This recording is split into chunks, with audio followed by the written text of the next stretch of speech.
Originally established in 1987 and spanning over 16 mainline titles, the Final Fantasy franchise is one of the longest-running video game franchises of all time. The worlds within these games have enthralled, entertained, and enriched the lives of millions of players around the world. It has become a titan in the industry with no clear end in sight. My history with Final Fantasy is a little strange.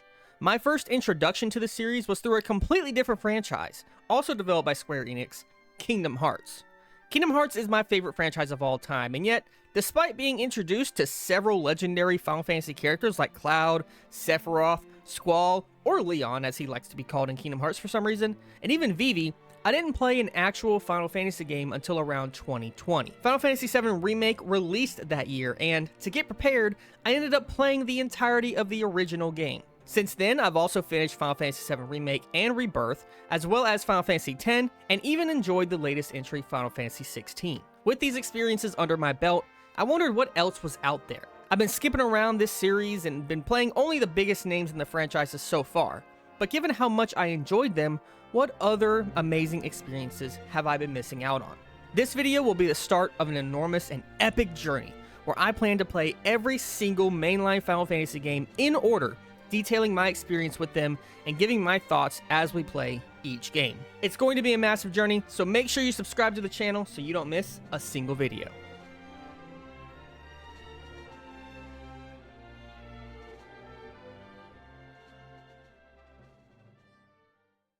It all begins with the very first game in the franchise, Final Fantasy from 1987.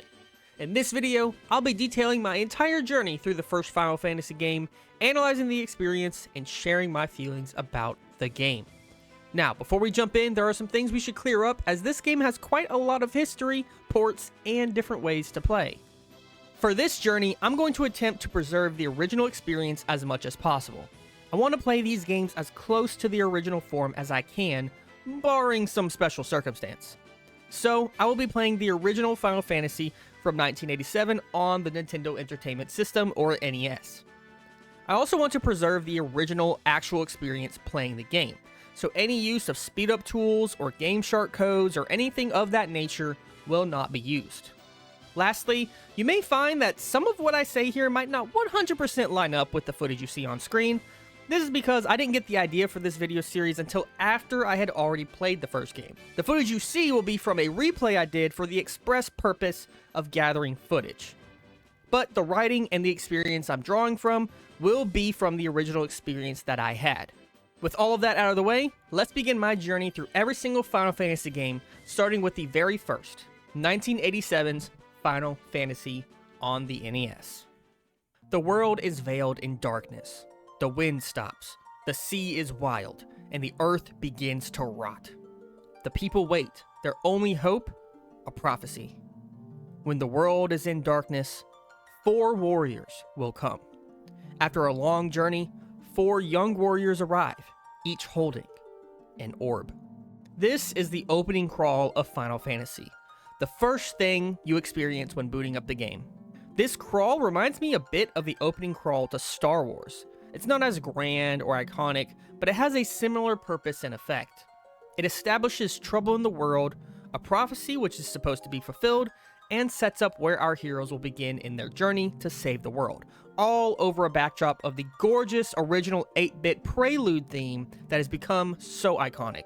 For a simple blue screen with some white text, it fulfilled its purpose. I was filled with mystery and excitement, anxiously anticipating what this brand new world had in store. It's humbling seeing how such a simple introductory crawl can be so effective at pulling you into an experience even back in the rudimentary days of the late 1980s. A journey awaits you with promises of grand adventure and great mystery. To get started, all you have to do is hit a button. You're given 3 options here to choose from. Continue, only usable if there is already a save file on the cartridge. New game, self-explanatory, and respond rate, an option I did not even realize was adjustable until my second playthrough that you see here. Basically, respond rate is how fast the in-battle text pops up. This begins at its slowest with 1 and can go up to 8. I found my perfect zone at 6 But that was only after finishing the entire game on respawn rate 1. So suffice it to say, if you take this journey, definitely set this to something higher. Unfortunately, you do have to set it every single time you reboot the game, so don't forget or you'll pay for it with your time, like I did. After selecting new game, there is one last thing we need to do. Construct our party. There are 6 classes to choose from, each with their own strengths and weaknesses. The first is the Fighter, a tanky and reliable class that became my favorite as I leaned on him throughout my adventure. Next is the Thief, a faster, nimbler character that I didn't end up picking simply because I thought the next class would be more fun. The Black Belt is a slow-starting avalanche that has 2 main benefits. 1, he easily becomes the highest damaging member of your party by the end of the game, and 2, he requires little to no equipment investment as he works best while unarmed and unarmored.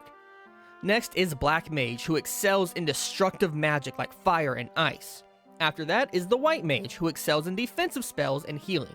And finally, the Red Mage, who can do a bit of both black and white magic while also being a decent melee fighter, but can't reach the peaks of the other classes. My party ended up being a Fighter, Black Belt, Black Mage, and White Mage. The really neat thing about Final Fantasy is that you can make your party anything you want.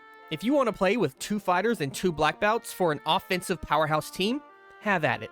Want to run with all red mages? Go for it. Or are you masochistic and want to try to finish the game with 4 white mages? Yep, you can do that. This freedom is refreshing and allows people to experiment, find the best team composition they enjoy, or even challenge themselves by trying out an odd party configuration. You also need to select names for these characters. Unlike modern Final Fantasy games where main characters like Cloud, Lightning, or Clive are established figures, the original game didn't really have any set names for these ambiguous heroes. So, I ended up just using a random name generator for them. Though, if you want to be as lore accurate as possible, there was evidently a 2012 novel retelling the story of this game that did name each of the classes. But there's also names listed in the official NES manual for my exact party that are completely different from the novel, so honestly, name them whatever you want, it doesn't change anything. After that, now that our party has been selected, it's time to begin the adventure. Our adventure begins abruptly. No fanfare, no cutscenes, no tutorials, just you and the world around you ready to be explored. We see a port to our south, the seas to our east and west, along with a large patch of forest and a large castle and its accompanying town to the north. The shape of the forest surrounding the castle seems to funnel your gaze towards the entrance of the castle. Not wanting to buck the intent of the developers or die to a pack of wolves, I decided to follow this hint and enter the castle town, otherwise known as Conaria. A quick note, the names of locations, characters, items, and some other important things are different depending on which version of Final Fantasy you play. For example, the Western NES release, what I'm playing, the castle and its surrounding town is called Conaria. But in later versions, in the updated versions of the game, they call it Cornaria. The NES version refers to magic items the Warriors of Light carry as orbs, while the updated versions call them crystals. For the purposes of this video, I'll be referring to everything based on the NES version, but just note that you may see them referenced as something else in other videos or resources. In Conaria, we're introduced to the basic layout of a town in Final Fantasy. Really, we're introduced to the general structure of the game itself. Inside the town, we have numerous NPCs scattered around with more or less important things to say. This is Aurelon, the dancer!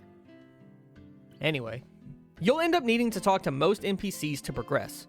While some of them say something generic like, "Please save the princess," others tell you rumors they picked up that hint where you need to go, or mention specific characters or items you'll need to keep in mind for later. For example, in Conaria, there's this odd-looking wizard fella in the top left corner. If you talk to him, he'll tell you about someone named Lucan, who left the town and went with his buddies to Crescent Lake. This is a character and location we won't see for a good long while, but you get the hint of it here to keep in mind for later. It also adds just a tiny bit of depth to the world so that when you meet Lucan, you have a little bit of context on how he got there and where he came from. Of course, it wouldn't be a fantasy RPG town without a bevy of shops to go to. In Conaria and most of the towns in Final Fantasy, you'll find a general item shop where you can stock up on healing items and tents, which allow you to heal and save your game while exploring the overworld. You'll also see weapons, armor, and magic shops for buffing out your party. There's also what I assume to be a church, which can revive fallen party members. Lastly, the all-important inn, where you can heal to full and save your progress. It's funny, games today are usually aiming to be so immersive that even save points are incorporated into the world itself so as to keep immersion. These older school games? Nah. When you save at the inn, the innkeeper literally asks you if you want to save your data. If you say yes, she'll then remind the player to hold reset while you turn power off, referring to the proper way to shut off the NES because, as far as I could find, there was a chance your save data could be deleted if you didn't do it this way. While this definitely breaks the immersion, it's a fun reminder of how direct games could be back in the day and gives us a little peek into the past struggles of old school players in the late 80s. Speaking of immersion breaking information, one of the first things you'll notice while shopping for equipment and spells is that you have no idea what you're buying. You can infer based on the name and image that, oh, I'm buying this iron hammer, but what does it do? How much damage does it deal? Or this cure spell, I can infer it will heal HP, but how much? You simply don't know before buying it and trying it out. That is, unless you had a manual. Unlike modern games that typically don't even have manuals, games used to come with large booklets which gave detailed information about the game. This usually meant the controls, a brief introduction to what the game is about, and how it works, as well as other basic information. For Final Fantasy, this manual is almost essential as it gives a truckload of information that you don't get to see in-game. Weapon stats, spell effects, and even entire dungeon maps and walkthroughs can be found in the manual to Final Fantasy. The manual for it could almost be considered a required part of the experience. Unfortunately, I did not realize this during my playthrough and initially made do with simple guesswork. Eventually, I will admit, I did use guides, but only for weapons, armor, and spells, so I at least knew what they did. I appreciate games forcing me to learn and experiment on my own instead of holding my hand, but given the prices of some of these things later in the game, I couldn't justify the extra grinding in the event that my decision was the wrong one. Something to keep in mind if you decide to tackle this game for yourself. I'm glad I made this decision. Final Fantasy is an old school RPG and the first of its kind. With that age comes some growing pains typical of older titles. The biggest example of which being a few of the spells in Final Fantasy. Some just straight up do not work. The Temper spell, for example, is a level 2 black spell that's supposed to increase the damage of one of your party members. This works in later versions of the game as normal, but in Final Fantasy it's completely broken and just does nothing. Or Lock, a level 1 black spell that's meant to reduce an enemy's evasion so that you can more easily hit them. This one is also bugged and will always miss no matter what. And the broken systems don't stop there. An entire essential stat for mages is just completely busted. Intelligence is a completely worthless stat and affects nothing. It doesn't change the damage your mages can dish out, or how much your white mage can heal, or how often your magic will hit something. It's a stat with a number that doesn't do anything at all. There's a plethora of other bugs related to magic, combat systems, critical hit rates, and more within Final Fantasy, and it's very evident that this was Square Enix's first attempt at a large RPG like this and hadn't figured out all the kinks yet. Thankfully, using guides and being mindful of the most important bugs, you can work around them and none are absolutely game-breaking. If anything, it just leaves Final Fantasy with less options and depth than it should have had if all the systems worked properly. After kitting my party out, I went to Conaria Castle to see what was there. Inside were even more NPCs, including one guard who tells us pretty much exactly where we need to go. We meet the king, Jane the queen, the princess's sister, would that just be the second princess? And find some locked rooms that require a mystic key to get into that we don't have yet. Everyone here pretty much begs us to go save the princess and restore the orbs, and so off we go into the great wide world to find the lost princess. The world of Final Fantasy is pretty large, all things considered, but for now, we only can travel across a very small piece of it. Every step we take has the risk of running into a random battle against monsters ranging from a group of imps, a pack of wolves, or even a mad pony. This battle screen is where a majority of your playtime is going to be. While simplistic by modern standards, this was revolutionary in 1987. Most, if not all, JRPGs prior to this had battles take place in first-person view with little to no animation at all. Meanwhile, Final Fantasy features a side view of the battlefield, your party fully visible on the right side and complete with animations when they strike or cast magic. This helps give life to an otherwise basic layout. Even the small line of the environment at the top does a lot for painting an image over this black background. The sprite work is superb.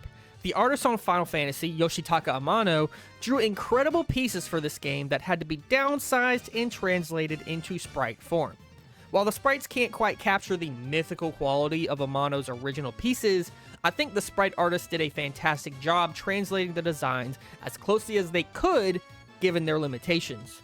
Sprites have an energy to them. They're not stiff figures. The imps look as though they are ambushing you, right leg outstretched as if running, knife in their left hand, ready to attack. The wolves are hunched over, tail up with a threatening expression. Your party is simplistic and cute, but also reflects the personality associated with each class. The fighter carries a determined expression and has large, bulky red armor signifying he's ready to charge head-on. The black belt has settled into a fighting stance, ready to strike. The white mage has large, comfy-looking white robes that cover his entire body. He looks calm and unassuming as if to avoid danger. And then, you've got the absolute best design in the entire game. The black mage with his iconic blue robe, giant hat, and shaded face with yellow eyes peering through like some sort of mysterious creature from an unknown place. He looks a lot like a Jawa, honestly. He's a mysterious character with a bit of sass as he gives the middle finger to enemies once they've been defeated. There's so much charm to these designs, and I love them so much. It's easy to see how these designs have become iconic throughout the years, especially the Black Mage. Battles play out in a turn-based style. Who goes first is determined by... well, I'm not quite sure. I did some research and couldn't come up with a solid answer. Some people said it was based on your agility stat, others said it's on some kind of formula in the background, while still others say that it's completely random. For my part, it definitely felt completely random. What's not entirely random is the odds a party member is attacked. In the overworld, if you press the select button, you get a menu where you can reorder your party members from top to bottom. The top slot has a 50% chance of being attacked by an enemy, the second slot has a 25% chance, and slots 3 and 4 at the bottom have a shared 12.5% each. This means you'll always want your tankiest party member at the top and keep your more fragile characters at the bottom. Final Fantasy has a legacy of having party order matter in their games, and it's cool to see it incorporated from the beginning. Battles are a methodical marathon in Final Fantasy.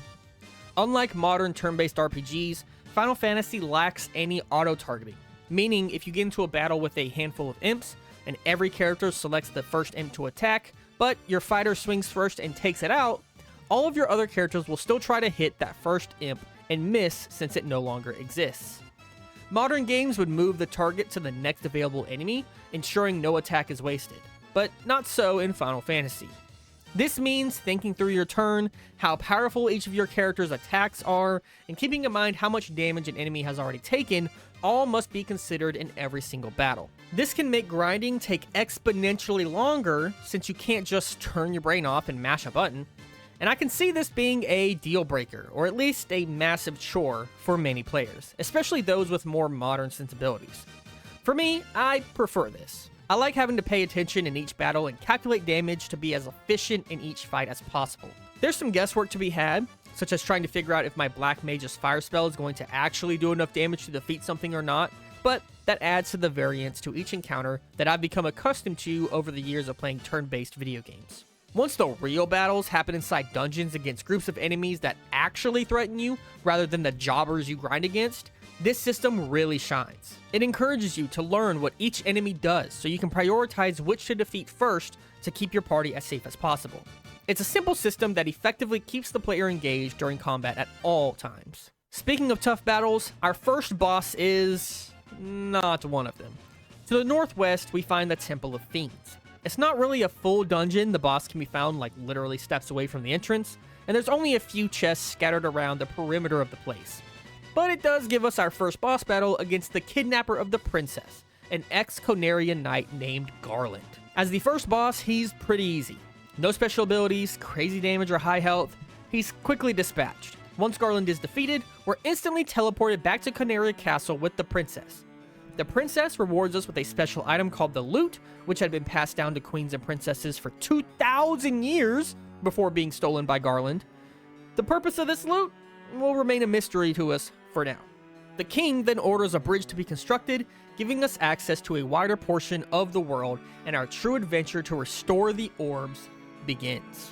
Stepping onto the bridge triggers a beautiful title screen to appear, complete with the full, original Final Fantasy theme that has become legendary and continues to be used today. The sequence tells us that our true journey now begins, and gives credit to the original developers.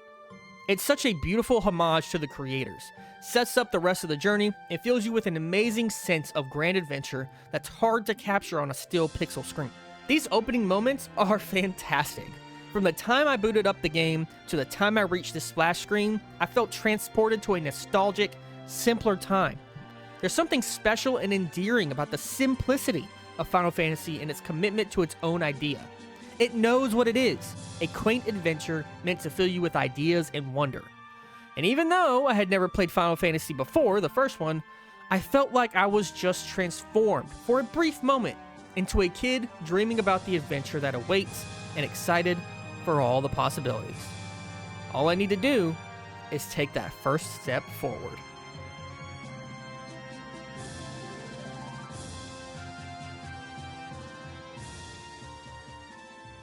The next town we need to reach is called Provoca, a small port town to the east. Before we get there, we've got all this new space, so why not explore? Heading north, I end up finding a small cave which had this cool purple tint to it that I believe is unique to this area. Inside, I found autonomous talking broomsticks, skulls that I thought would be barriers but actually can be walked over just fine, and a witch camped out in front of a cauldron in the back room. This is Matoya, some kind of prophetic witch lady who had her magical crystal stolen, causing her to be blind. Jot that down in the journal of important things to remember for later. Well, since she's blind, she probably won't mind if we yoink all this treasure around here, will she? Hey, the Warriors of Light gotta make a living somehow. Have you seen the inn prices lately? Before leaving, it's important to decode what these broomsticks are saying, as they give you a pretty helpful tip. The broomsticks speak backwards, so flip their comment around and you get push B select. Pushing B and select at the same time pulls up an entire map of the world, shining dots of interest and your current location all on a huge map. This feature is super important and it could be completely missable, and something I did completely actually miss in the first few hours of the game. I didn't actually decipher that text until much later. Whoops. Having access to the map is a godsend. Not only does it let you navigate much easier, it also shows just how big this game is. This world is huge and there's so many points of interest. The possibilities seem limitless. For now, an ocean separates us from more of the world, so the only place we have left to go is the port town of Provoca. Provoca is a town we've been told was taken over by pirates.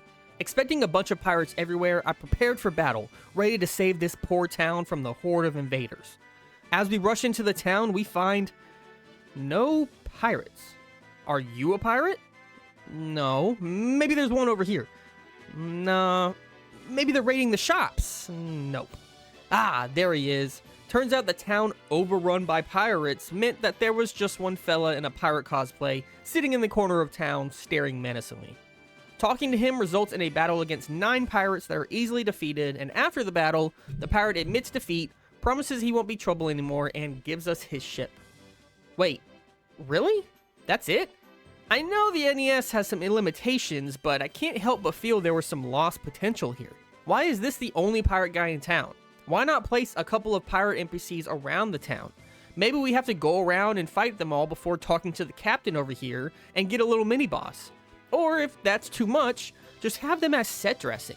I find it hard to believe that they couldn't spare just a few more NPC spots so the town could actually feel like it was taken over by the pirates. Nonetheless, after grabbing some equipment and spells and acquiring this new ship, we're pretty much done in Provoca. With the ship acquired, things really open up. We now have access to the entire ocean, and let me tell you, this ship can zoom. It feels so much faster to zoom across the wide open sea than to trudge through the forests and plains on foot. Now, we still are limited by a few things. For one, the ship can only dock at designated port spots around the world, limiting just how far the ship can take us to our next destination. Secondly, we're locked by land on all sides. We're not really in the free open ocean and more like in a really big lake. We'll have to find a way to break through this barrier if possible later down the road. There is one other fun Easter egg you can access while on the ship. By pressing A and B at the same time a whopping 55 times, you can play a sliding number minigame that, as far as I can tell, doesn't actually do anything but be a fun little distraction. I can't lie though, I did feel satisfied after solving the puzzle. We explore the coastline until eventually we find another new town, Elfland, the land of, well, elves. There's a lot of NPCs in this town, and many of them have important things to say regarding our journey, lore of the world, and the current issue affecting themselves. The Prince of Elfland is in a bit of a coma and can only be healed with an herb that the witch lady Matoya has. But we can't get that from her until we get that crystal she's missing. So, fetch quest time! We've somehow got to find where this crystal is so we can get that herb and wake the prince. No one directly tells us where the crystal is. The only hint that we really get to guide us is a NPC who says that there's some spooky castle to the north. Without any further direction, we set that as our next destination. Elfland is kind of insane in terms of our equipment and spells. It feels like the first real major power-up since the beginning of the game. My white mage gained access to the heal spell, a party-wide healing magic that became very helpful on long journeys and dungeon crawling. My black mage learned fast, one of the best spells in the entire game, allowing our melee fighters to be buffed and hit more times at once, doubling, tripling, or even quadrupling their damage. Oh, and if you save up, you can afford to give your fighter the Silver Sword, easily the strongest weapon in the game at this point. This is also a good opportunity to grind, as the enemies around the town are strong enough to give good XP and gil rewards, but not so strong that you die often while grinding. So, to get that Silver Sword, I did grind for a while until my party was fairly strong and I could afford to set my fighter up for the foreseeable future. And as you'll soon see, that grinding might not have been enough. I noticed on the map a small dot to the south and decided, against my better judgment, to check it out first. Turns out there's an entire cave system down there called Marsh Cave. The first floor, easy enough, some zombies and treasure strewn about, nothing much to note. But then I went downstairs. This place is a death trap, specifically because of these things. These red death machines known as scorpions. These things were absurd. Not only can they poison my party, an already aggravating status effect, but also they can do a metric truckload of damage even to my biggest tank, the fighter. These were the first enemies I had to run from. They seemed absolutely impossible to kill even with my upgraded fighter with his Silver Sword. I got out of the cave before my party wiped, but had I been a little less lucky, I could have easily lost all of that progress right then and there, wiping to those damn scorpions. After taking the hint that the Marsh Cave might be a bit much for me, I returned to town, healed up, and went north to that spooky castle I had heard about. Inside, we found an eerie sight. No people around, just a bunch of bats infesting the entire castle.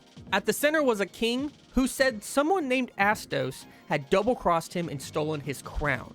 He asked us to get it back, and guess where that thing is? Yep, the God's damned Marsh Cave. It all came back to those damn scorpions anyways. Thankfully, Final Fantasy, much like a lot of older RPGs, has some oversights. See, the way that the random encounters are laid out is on a grid formation. Essentially, the developers marked out certain areas of the map in a grid formation to have certain sets of encounters. That's why when you explore around Conaria Castle, you only ever run into imps and wolves. Meanwhile, exploring around Elfland could get you into battles with ogres, creeps, and other strong beasts. There is one problem though. In this particular area, this one section of the map that is extended just a tile too far, it overlaps with a later game grid. This has been termed by fans as the Peninsula of Power, as despite being so early in the game, you can take on creatures much more powerful than you, and if defeated, will net you way more money and experience than you should be getting at this level. It's a risky way to grind, but if you're prepared with lots of tints and make sure you pay close attention, it's very possible to grind a lot of levels using these two tiles. I did use the Peninsula of Power on my first playthrough, and honestly, I don't regret it either. Is it kind of exploitative? Yeah, sure, but listen, given my experience with the Scorpions, I figured I'd be grinding these levels anyway, so why not speed up the process? Plus, I feel like if you're going to play an older game like this, using some of these famed exploits and taking advantage of these oversights can be seen as part of the experience you might have had back in the day. I can see this being something you tell your friends at lunch in school and then you go try it when you get home and feel like you just discovered the greatest kept government secret in the world. It's special and something that isn't all too common in modern games anymore, especially with patches and fixes dropping, even for single player titles, just all the time. Joke's on me though, because all of that grinding didn't matter. Oh, this place was the bane of my existence. Not only are scorpions still a threat, even after my grinding, there are also some powerful wizards that block our path to the crown. These things are almost as bad as the scorpions, if not worse. Not only did they resist all of my black mage's magic, but they also dealt an insane amount of damage. The worst thing is, they're called wizards, look like illithids, and yet they don't actually cast any spells. They're just beefy as hell, I guess. From the scorpions to the wizards, I thought I might finally be in the clear once I got to the crown. But nope, I shouldn't have gotten complacent.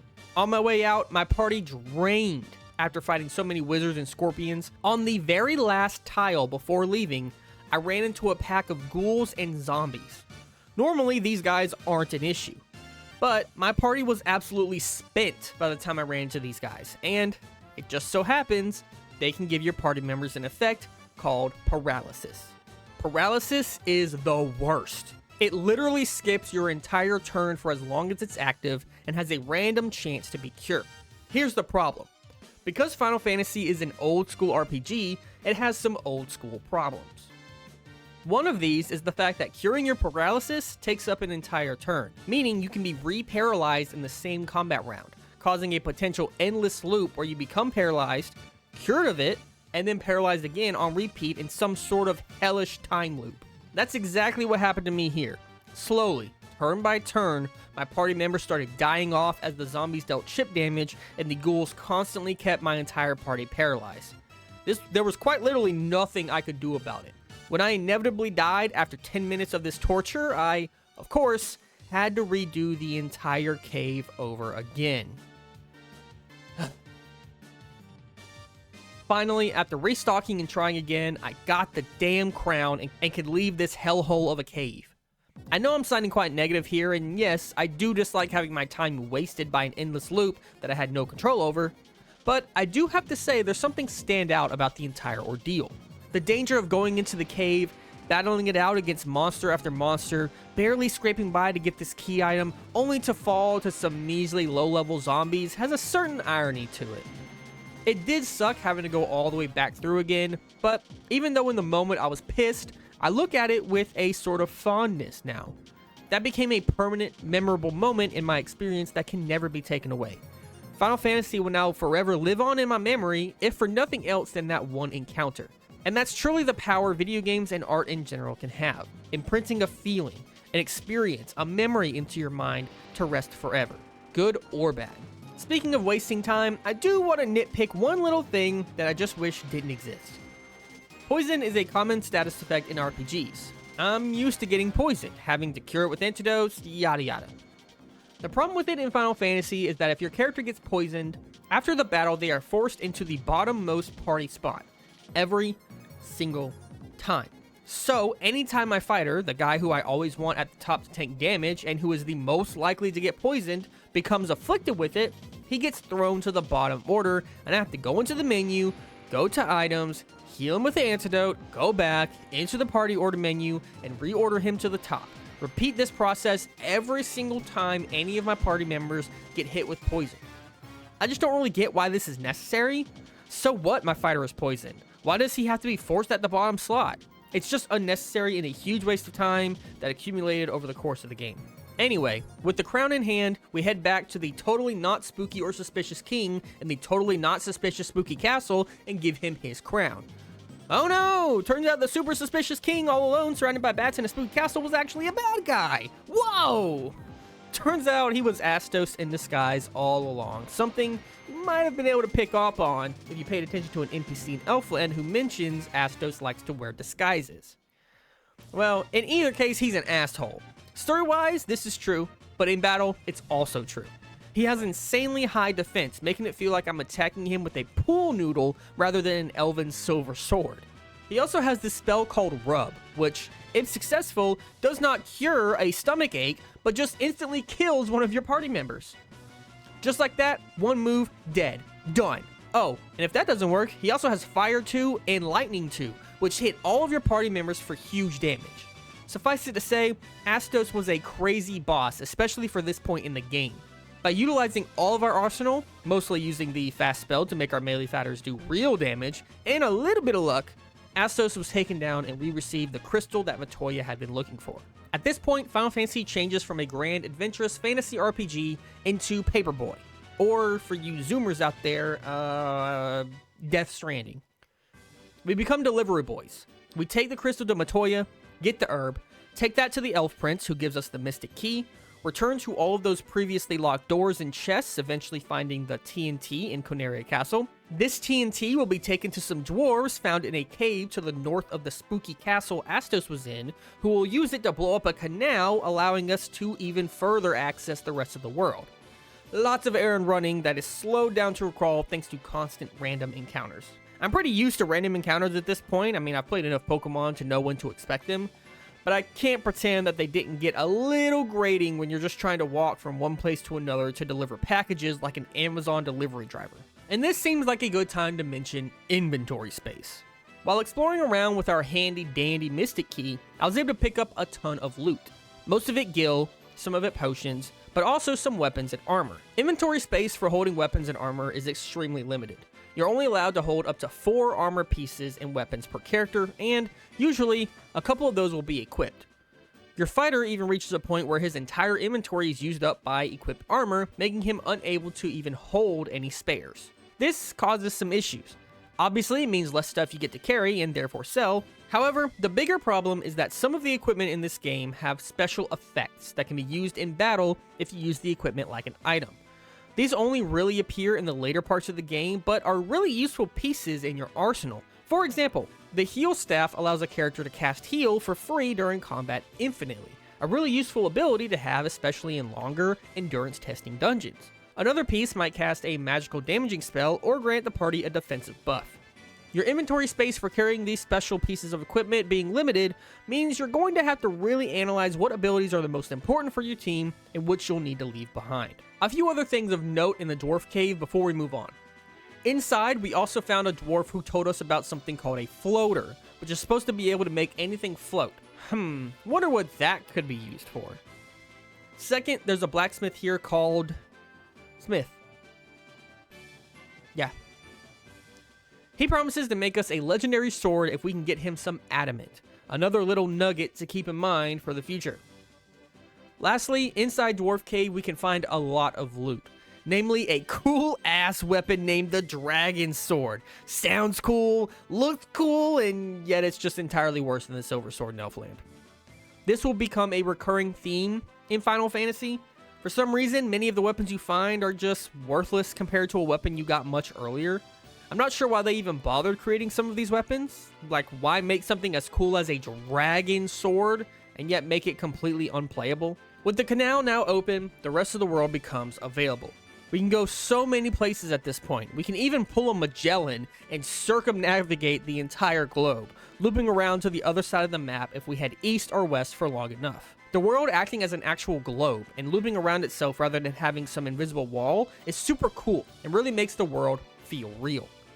At some point, we reach a port next to a town called Melmond, and upon reaching this town, the third part of our journey commences. Up to this point, our goal has always been to restore light to the 4 orbs the Warriors of Light carry, yet despite defeating Garland, the evil Astos, saving Provoke from pirates, and curing the Elf Prince, we've yet to restore a single one. All of the work we have done so far was purely to reach this moment.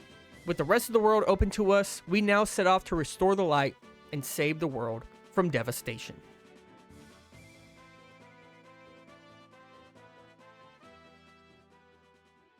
So far, Final Fantasy has been a quaint little adventure. Aside from the scorpions, the ridiculous school encounter, and Astos having a cheap one-hit kill move, things have been pretty smooth sailing.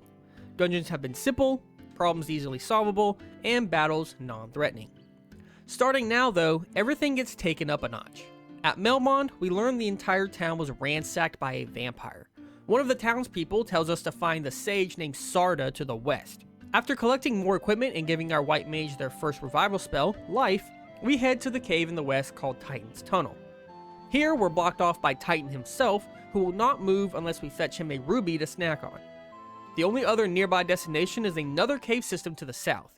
Here, we enter the Earth Cave, a massive, sprawling dungeon with twists and turns, dead ends, and tons of powerful monsters and loot. The Earth Cave is a maze of sorts. There's multiple floors, each having tons of different paths and directions you can take. Some of these lead to loot, others to dead ends, causing you to waste time and valuable resources while making up lost ground. Also, there are some bats that just kind of hang around inside the cave and constantly get in your way while you're trying to navigate the narrow hallways, leaving you staring at them as you wait for them to get the hell out of the way. At the end of the Earth Cave, we meet the vampire who had terrorized Melmond. After swiftly defeating him, we get the ruby. And there isn't anything left to do in the Earth Cave. We're blocked off by this stone slab, and so we make the long trek back out of the Earth Cave and back to Titan.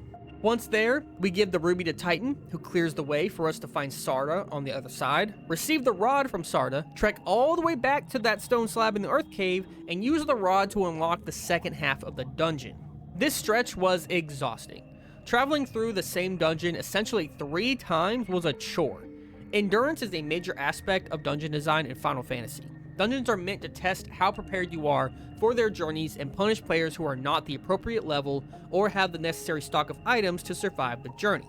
We will see a dungeon later that uses this endurance test expertly, as it's all centralized within one thought-out dungeon.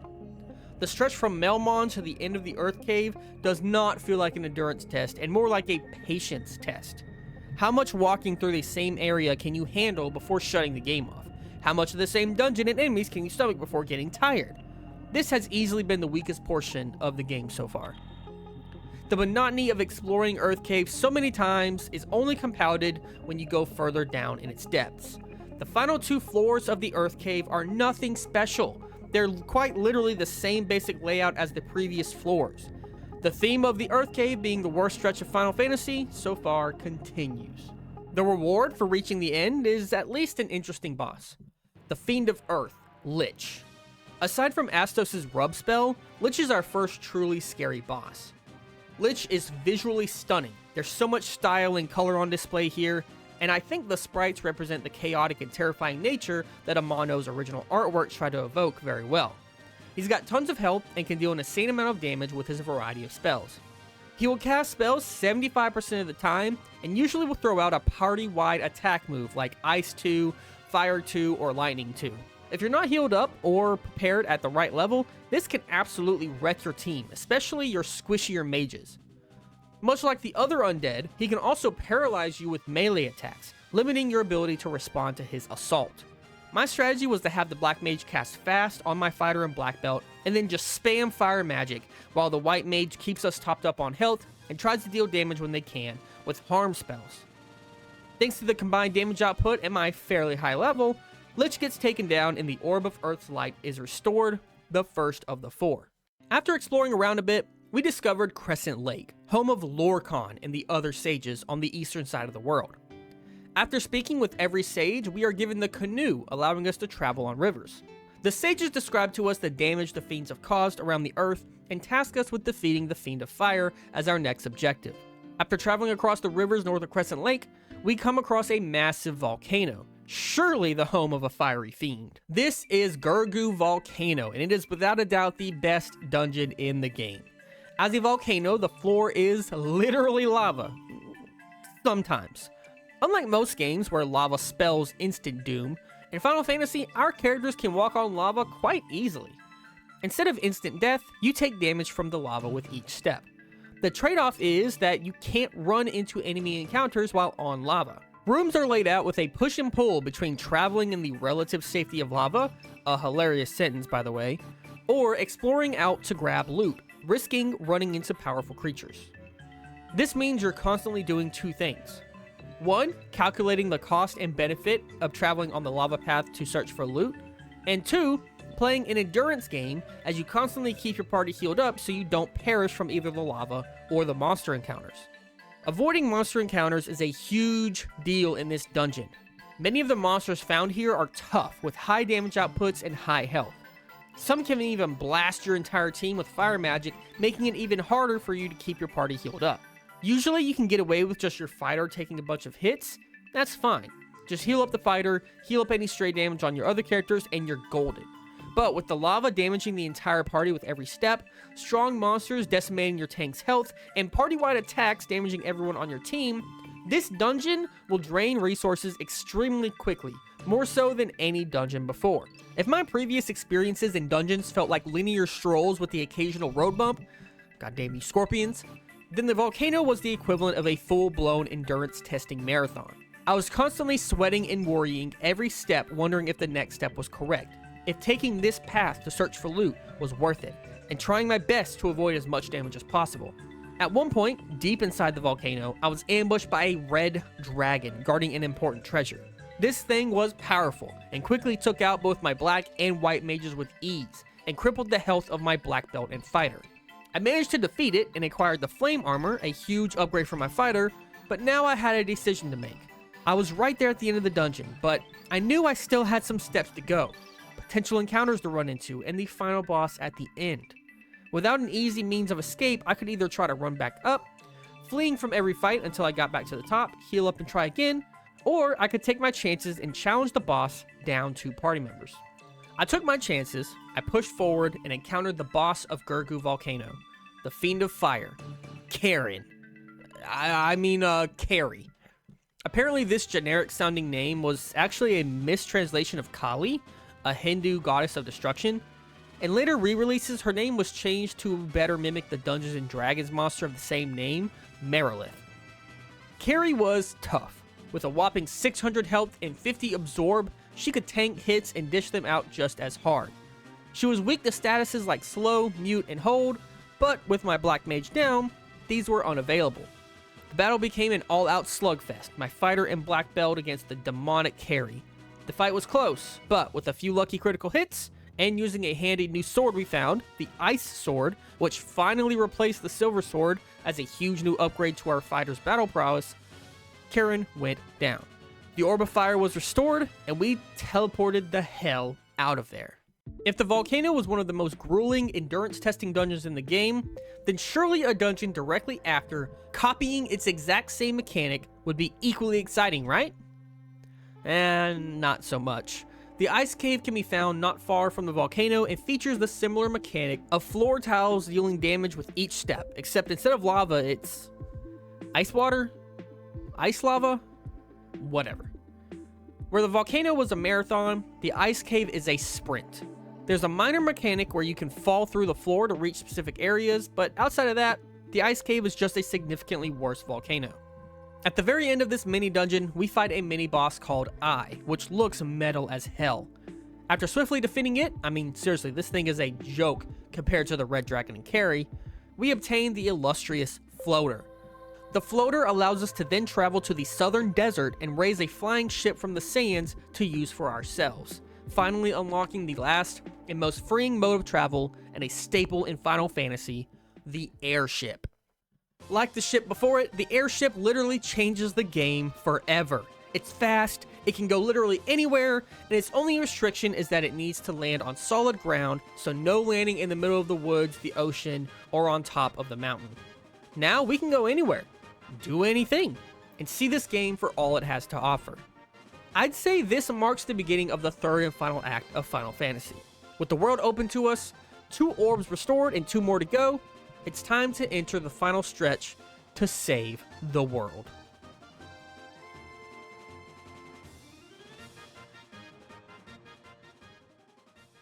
There's a town called Gaia that has been blocked off from us as it's hidden inside a mountain range previously impassable by foot. With the airship, we can simply fly over the mountains and explore the town. Gaia has a few notable things inside. Gaia is large, having space for 2 black and white magic shops. These aren't especially useful for us at the moment, but it is important to note that once our black and white mages upgrade to wizards, we can come back here to purchase powerful spells like Cure 4, Harm 4, and Ice 3. As for weapons, there's only the Cat Claw, which is absolutely useless for my team. However, there is a Pro Ring at the Armor Shop, an incredibly essential piece of equipment in Final Fantasy. The Pro Ring makes a party member equipped with it immune from instant kill attacks.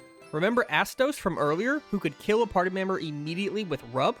This insulates us from that entirely. Incredibly useful, especially as those spells become even more common late into the game. After finishing our business around town, we leave Gaia and explore around to see what else the airship can take us to. I came across a collection of islands, each with an entrance to what I assumed to be caves or dungeons of some sort. After some investigation, what I found was various rooms with walking, talking dragons. They tell us about their king, Bahamut, another Final Fantasy staple, who tasks us with finding a tail. Successfully doing so will prove our worth to Bahamut and earn us a huge upgrade for our party. To find this tail, enter the Citadel Trials, complete a teleporter puzzle, fight a couple zombie dragons, and find the tail.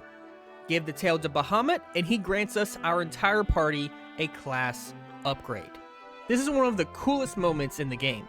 The entire time playing Final Fantasy, the party member sprites exude young energy. They're chibi, simplistic, and short. They're great designs that represent a young band of adventurers journeying off for the first time.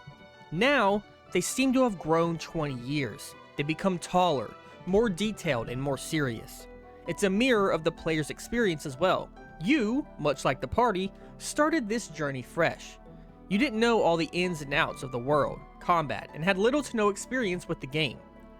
Now, after solving countless issues in each town, defeating evil bosses, and restoring the light to 2 orbs, you've become a seasoned veteran, and the upgrades are a representation of that growth. The new class upgrades boost our stat growth, the chance a certain stat will increase on level up, but more importantly, many classes gain access to new abilities. The fighter becomes a knight and can use level 1, 2, and 3 white magic spells. The black belt becomes a master and actually downgrades? Due to a bug in the NES version, the master has a lower magic defense rating than the black belt, and since you can't choose which party members get upgraded, they either all do or all don't, you actually make the black belt marginally worse. Most importantly, the black mage becomes a black wizard and the white mage a white wizard, giving them access to every spell in the game for their respective classes. While exploring the Citadel Trials, I also picked up some useful items. Earlier in this video, I mentioned that some equipment can be used as an item in battle to use some sort of effect. The Citadel contained a few of the most notable examples of these. Inside, we found the Zeus Gauntlet, which casts Lightning 2 for free. We also got the Heal Staff, which casts Heal for free. I really like this concept. It gives equipment more depth and more utility than just stat numbers go up. Very creative, and I'd like to see more of it going forward. After returning to Gaia to pick up some new spells for our wizards, we explore around to see what else is out there. I ended up finding a town called Onrak, a smaller town with citizens that seem really obsessed with legs. Seriously, what's up with that? This ended up as a dead end. We need to find a way to breathe underwater before we can enter the next major dungeon.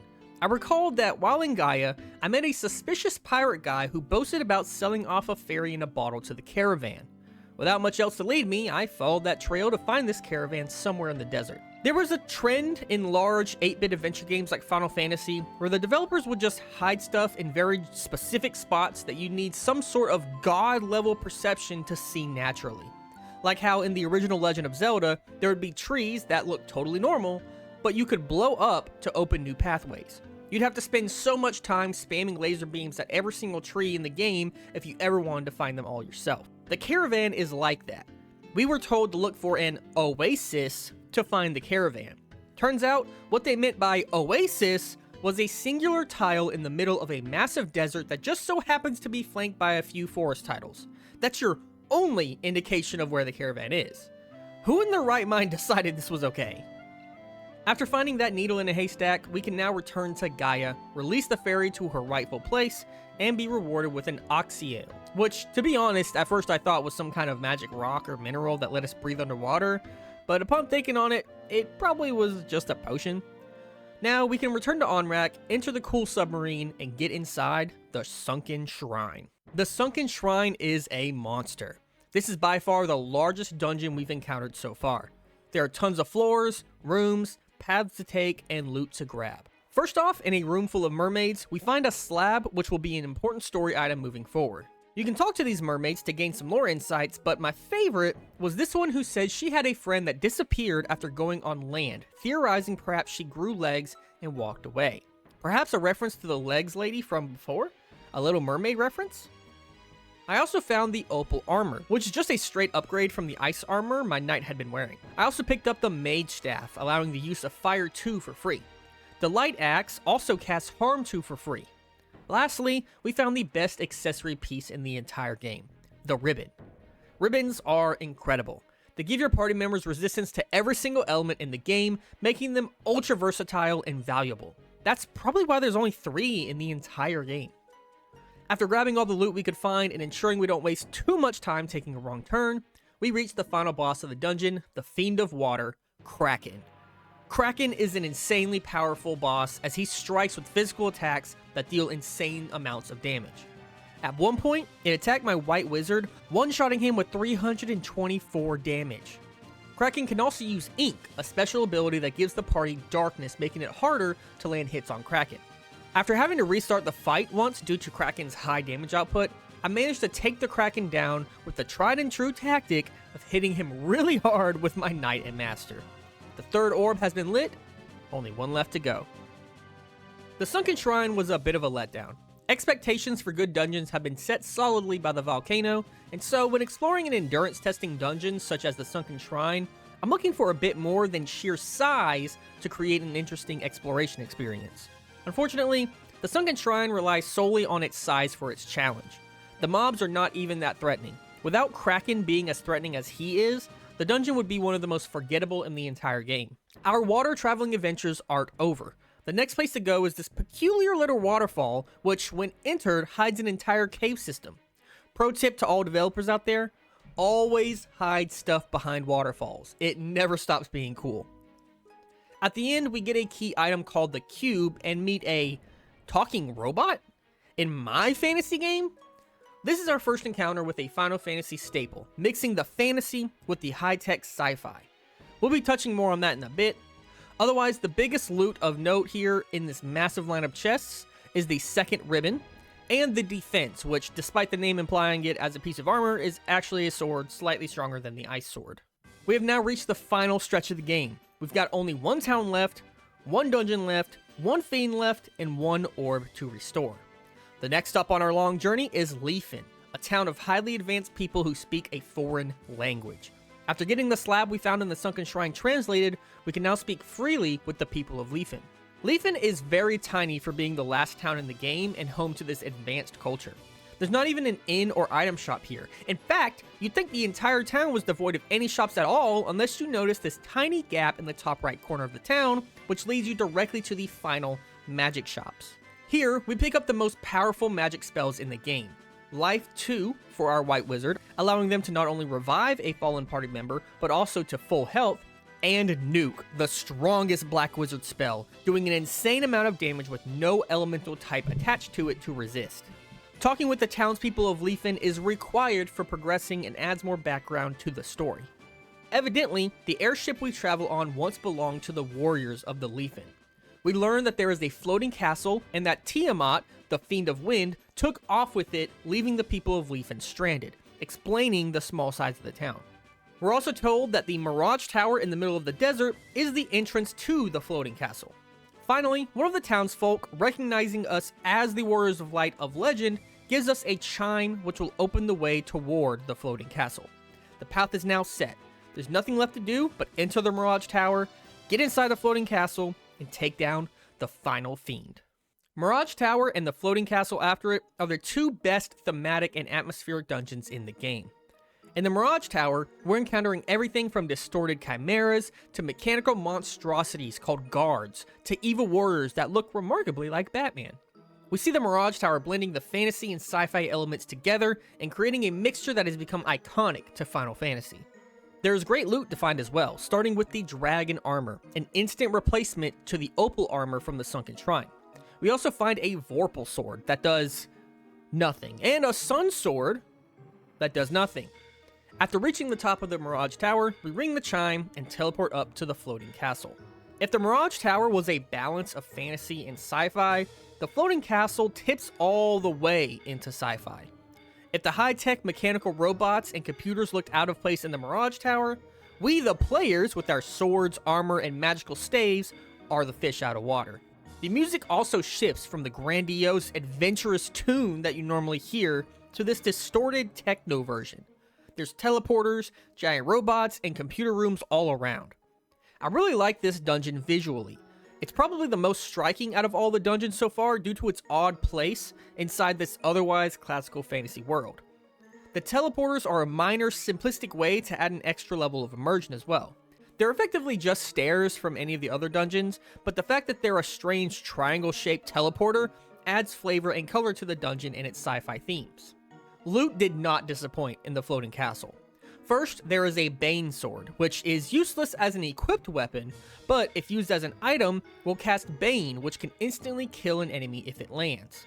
I also discovered a black and white robe for each of my wizards respectively, which, when used, casts Ice 2 and Invisible 2.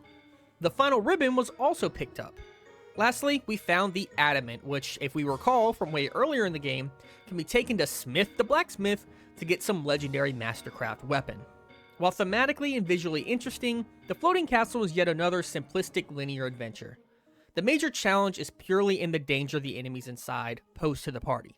The only room of any note is this one near the top, which has a window that looks down onto the rest of the world. From this window, one can see the entire world. The four forces are flowing together into the center of the four altars, into the Temple of Fiends. This one little description box does two major things. First, it provides a nice visual image for those with the imagination to push it. When I read this, I imagined our party looking over the lush green forests around Conaria, the deserts, the deep blue ocean, the rivers around Crescent Lake, and seeing flowing strands of energy coming from all corners of the world, flowing into the epicenter of the Temple of Fiends. A nice visual image if you're willing to shape it into your head, and a reminder of just how much you've accomplished and how far you've come. Second, it gives us a major hint as to where this journey will ultimately end. The very beginning. After we restore the fourth orb, all powers converge at the Temple of Fiends, home to Garland, who had kidnapped the princess all the way back at the beginning of our journey. Before we can investigate that, the Fiend of Wind, Tiamat, must be taken down. On the bridge heading to Tiamat, there's a small chance you will be ambushed by a mechanical beast that holds the title as the strongest enemy in the game. This is Warmech. Warmech is incredibly powerful and dangerous. Its resistance to damage is unmatched, its health pool is enormous, and it can output enough damage to vaporize an entire party in a single turn. The first time I encountered and fought Warmech, it wiped my entire team in short fashion. Now, I could have just skipped it, came back to it later, or ran from the fight altogether, but I'm stubborn, and part of this journey includes defeating every super boss that I can manage. While super bosses aren't technically a thing yet, many fans consider Warmech to be the first super boss, so I decided to give Warmech a rematch. This time, with some timely critical hits and clutch healing, we were able to outpace the Warmech and take down the first super boss in Final Fantasy. The cost of this victory, though, was great and drained my party of most of our resources. Fighting Warmech right before Tiamat was probably a poor idea. Warmech is easily stronger than Tiamat, which means even if you win, the odds of you coming out of it completely unscathed or still packed with spells and resources is low. But I had a secret weapon. Tiamat is a monstrous dragon that is as threatening as its sprite suggests. While it may not be as strong as Warmech, Tiamat still packs quite the punch and can cast multiple elemental magic spells that deals loads of damage even with the ribbon equipped. It'd be a tough fight, if not for a piece of loot we found earlier in the dungeon, the Bane Sword. When used as an item, the Bane Sword casts Bane on an enemy, an instant kill if it connects with low accuracy. Tiamat happens to be weak to this condition, and is taken down quickly using this, admittedly, cheesy strategy. Typically, I don't utilize cheesy strategies like this. I like the grind, the struggle of a tough boss, and the thrill of finally defeating them fair and square. In this instance, I felt that I just had to give this a shot. Part of the charm of retro RPGs in my eyes is the oddly specific exploits you can find and take advantage of. Sometimes it's just fun to use a crazy powerful ability, especially in an RPG that can feel hell-bent on screwing you over. Yes, I'm still mad about the ghoul stun lock from before. Also, I did just beat Warmech, proving the strength of my party, but that's enough justification. Tiamat is now defeated and the final orb has been lit, We can now safely teleport out of the floating castle and prepare for the final section of the game. At this point, it's worth grinding some levels as the next part will be the hardest challenge yet. We can also fulfill a side quest we've held onto from the very beginning by taking this new adamant to the dwarf cave. Smith the blacksmith will take the adamant and forge us a new weapon, one of the most powerful in the entire game, Excalibur. This weapon would end up being equipped to my knight for the rest of the game and serves as a powerful upgrade heading into the final stretch. Once we've completed all of our preparations, it's time to end the journey where it all began, the Temple of Fiends. Inside the Temple of Fiends, we return to that fateful room where we defeated Garland so many hours ago. Only a black orb surrounded by bats remained. Interacting with the black orb results in our 4 restored orbs now covering the black orb, and we're told to take one step forward to travel back 2,000 years into the past. When we do, we are transported to the Temple of Fiends as it was 2,000 years ago. After exploring around a bit, we come across a room with another of the trademark slabs that block our path. Out of all the key items we've received in the game, only one has been completely useless, and it's one we've had with us the entire way: the loot. Finally, here, at the Temple of Fiends 2,000 years in the past, we can use the loot to reveal the path, unlocking the rest of the temple. This is the final dungeon of the game, and it is significantly larger than any other dungeon in the entire experience. We have to trek through 8 whole floors worth of grueling dungeon exploring, fighting off powerful enemies like frost dragons, upgraded chimeras, and other dangerous monsters. Thankfully, despite some twists and turns and a few dead ends, getting to the end of each floor is a simple process. However, at the end of each floor is a boss fight, a rematch against the 4 fiends, but this time, they're upgraded and ready to take us down. First up is the upgraded Lich. He's fairly weak in terms of defense and health for this point in the game, but where he lacks in defense, he makes up for in offense. He's able to use Nuke, and does so at the start of the battle, dealing an insane amount of damage from the beginning. Our only play is to keep our party alive, buff up our fighters with fast, and try to take him out as quickly as possible. A feat easily managed thanks to our knight's Excalibur and our master's insane power. The Fiend of Fire, Carrie, is next, and this time, she'll try to use the one-hit KO move Rub on your party. Thankfully, we're all equipped with Pro Rings, which makes this a waste of her turn. Once again, melee attacks and the fast spell are our best friend, and we take Carrie down with ease. The Fiend of Water is third on the list. Kraken is actually a bit easier this time around relative to your own power level. Instead of only using ink and physical attacks, the most threatening tool in his arsenal, he likes to use Lightning 2 more in this rematch, which, while potentially dangerous, is nowhere near the threat that his physical attacks are. Kraken is taken down without too much fuss. Next, the Fiend of Wind, Tiamat, returns for a rematch. This time, she is immune to our cheesy Bane techniques, making the battle a much more challenging brawl than when we met her in the floating castle. Adding on to that her large 1,100 health pool, and Tiamat can be a huge threat. With the level our party was at and the powerful tools in our arsenal, Tiamat was no match and went down, leaving only one challenge left. Before the final room, we can explore Tiamat's room to find another iconic Final Fantasy staple and a weapon that I mistakenly thought was useless to me: Masamune. Avid Final Fantasy VII fans, like myself, will probably instantly recognize the name as the same shared by Sephiroth's signature blade. It's awesome to see the sword implemented all the way here at the beginning, and this time as a weapon that we can actually use. And I should have used it. Unfortunately, I misunderstood it. I thought that because the Masamune can be used by any party member, it had to be weaker than the exclusive Excalibur equipped to my knight. Turns out, Masamune is significantly better than Excalibur and should have been an auto-equip on my knight. At the very least, my white or black wizard could have wielded it. Oh well, ultimately, it wasn't necessary. We enter into the final room unsure of what awaits us. Our journey began with 1,000 possibilities before us, and so it ends with only one. It's inevitable. As if fated by time itself, who else do we find at the very end of the Temple of Fiends than the original boss and Princess Kidnapper himself, Garland.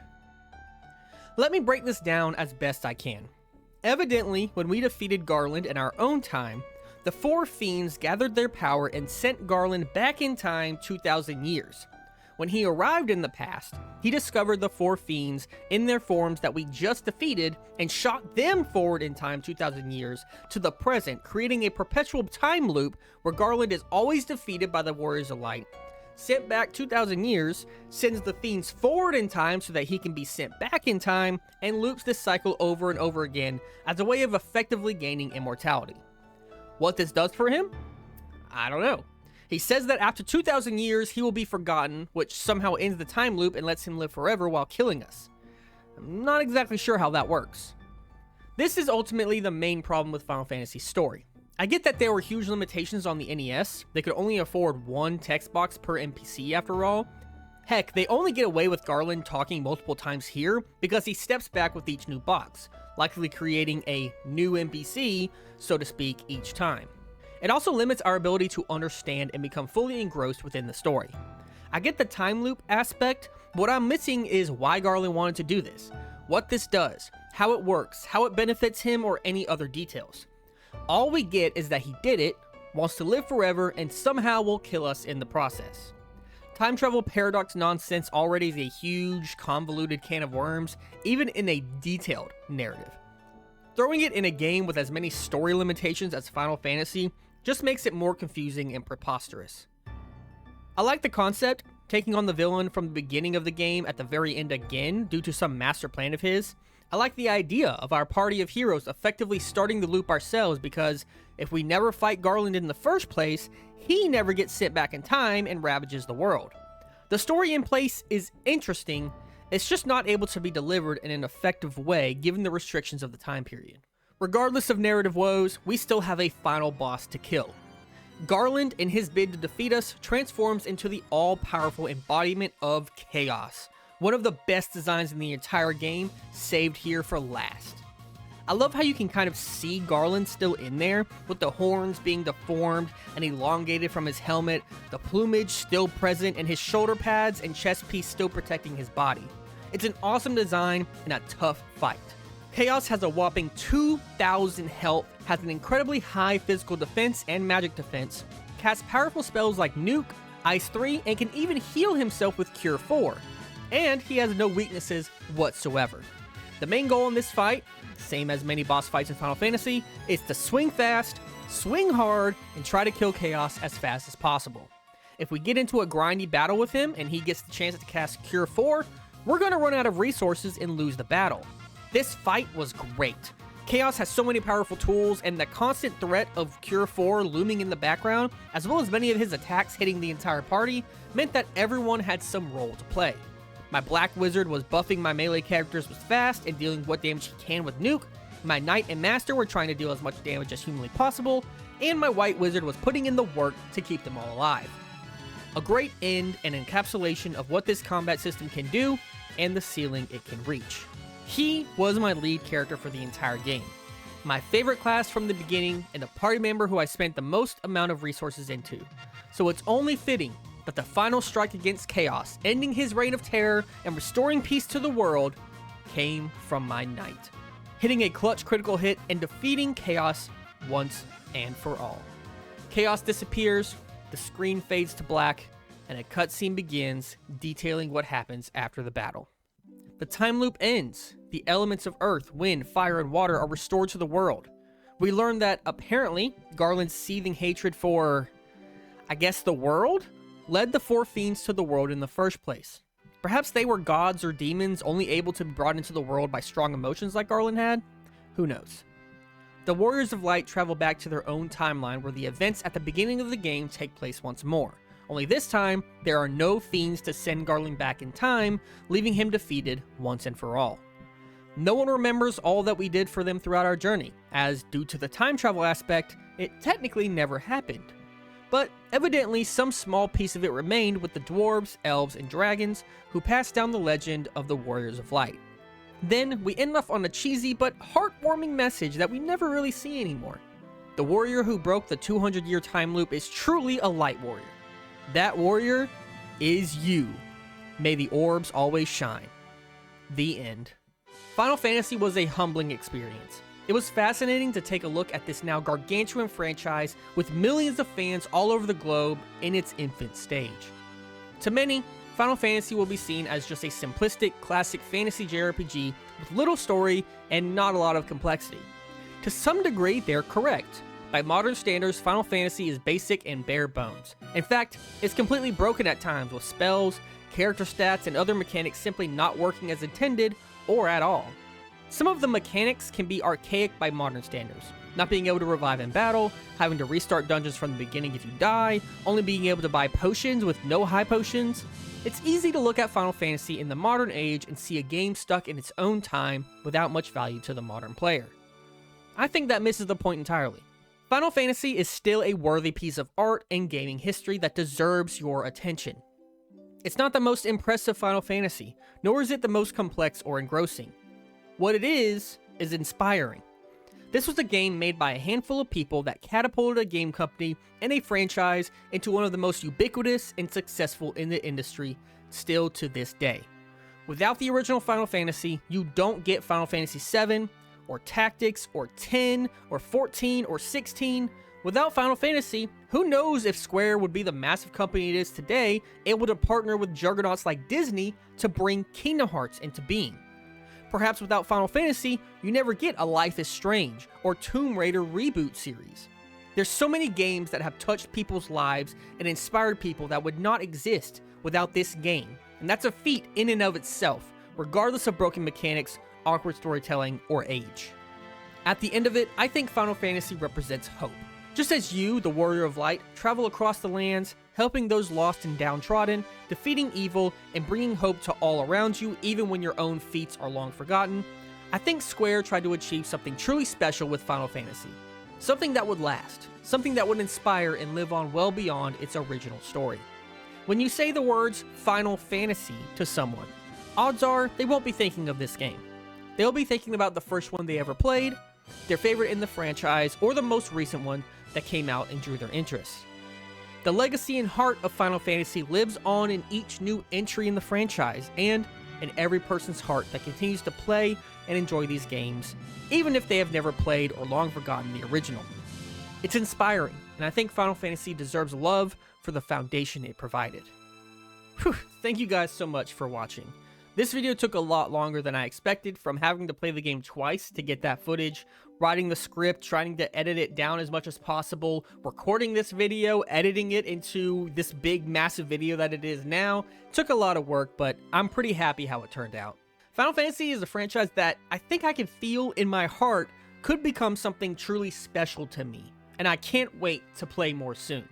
So, you may be wondering, what about Final Fantasy II? How am I going to tackle that game? For those unaware, Final Fantasy II didn't actually come to the United States until 2003 with the release of the PS1 remaster collection of Final Fantasy 1 and 2 called Final Fantasy Origins. So I have three options. I could play the games in release order for Japan and find a translation of the NES version to play. I could play the Final Fantasy Origins version, or I could skip 2 and 3 entirely and jump straight into Final Fantasy IV, as that was the next game officially released in North America after the original. That last one is pretty much off the table. I'm not skipping from 1 to 4 like that, so it comes down to the other two, and honestly, I'm not entirely sure yet. I want to preserve the original experience as much as possible, but you can argue both versions do that. The NES version would preserve the experience of the game as it was originally released for Japanese players, while the PS1 remaster would preserve the experience that English players had. The other major point is, if I played the PS1 remaster, would that hamper my enjoyment of Final Fantasy III and even 4 and beyond, as I would be playing a game with improved mechanics and then go backwards to play the older Final Fantasy III? It's a tough decision and one I need your help with. Please, comment down below which version of Final Fantasy II you think I should play. Oh, and while you're down there, maybe go ahead and hit the like button and subscribe to my channel so you're notified when the next video comes up. You won't want to miss it. These videos take a long time to make, so any support of yours will be greatly appreciated. I've been Ashton Lavelle, and I'll talk to you on the next one. Peace.